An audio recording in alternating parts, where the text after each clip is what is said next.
রাধে রাধে, তোমরা কেমন? হ্যালো বন্ধুরা, রাধে রাধে, তোমরা কেমন আছো? আমরা খুব ভালো আছি।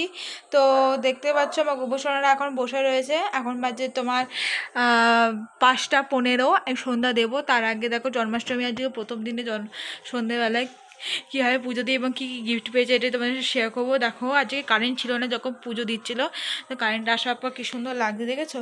মোটামুটি এখানে সব গুছিয়ে নেওয়া হয়েছে, বাসনপত্রগুলো মা ধুইতে নিয়ে গেছে। দেখতে পাচ্ছ কী সুন্দর লাগছে।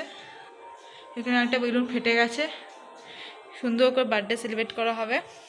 তো দেখতে পাচ্ছ আজকে 1টা অবধি জেগে থাকতে হবে, কারণ গোপসোনাদের জন্মদিন। দেখো আজকে কী কী গিফট পেয়েছে সেটাই তোমাদের সাথে শেয়ার করবো। আমার ঠামি পুরী গেছিলো, পুরী থেকে ওর ভোগ রান্না করার জন্য, মানে পূর্ণিমাতে এই দেখো একটা, মানে কী বলে এটাকে, এটা হাঁড়ি এনেছে, ভুলে যাই নামটা। আর এটা এনেছে কড়াই। খুন্তি আনা হয়নি, খুন্তিটা আমি এখান থেকে কিনবো। আর কিন্তু এনেছে জামা, সেই জামাটা তোমাদের দেখাই। এই দেখো জামা, এটা হচ্ছে ছোটো গপুর জামা নীল কালারে, এটা হচ্ছে বড় গপুর জামা একই রকম নীল কালারে, শুধু এটা পিঙ্ক কালার, একটু পার্পেলের মধ্যে, আর এটা হচ্ছে স্কিনের মধ্যে।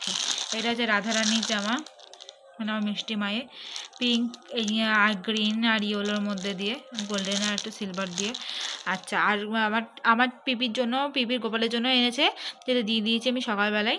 আর দেখেছিলে যে আমার পিপিও কিন্তু জন্মদিনের উপলক্ষে আমার পিপিও দিয়ে গেছে লাল কালারে, যেটা আমি আগের ভিডিওতে আমি দেখিয়ে দিয়েছি। তো আজকে ভিডিওটা এই পর্যন্তই।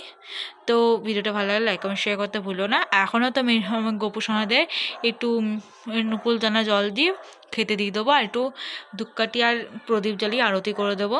তো আজকে তো গোপাল সোনাদের নড়াতে নেই, আজকে 12:30 1টা অবধি জেগে থাকতে হবে, কারণ 12টা নাগাদ আমার গোপসোনার জন্মদিন। তো 1টার পর ঘুমাবো, আর ভিডিওটা কালকে সেন্ড করব। তোমাদের ভিডিওটা ভালো লাগলে লাইক কমেন্ট শেয়ার করতে ভুলো না। আর প্লিজ আমার নিউ চ্যানেলটা সাবস্ক্রাইব করে আমার পাশে দেখো।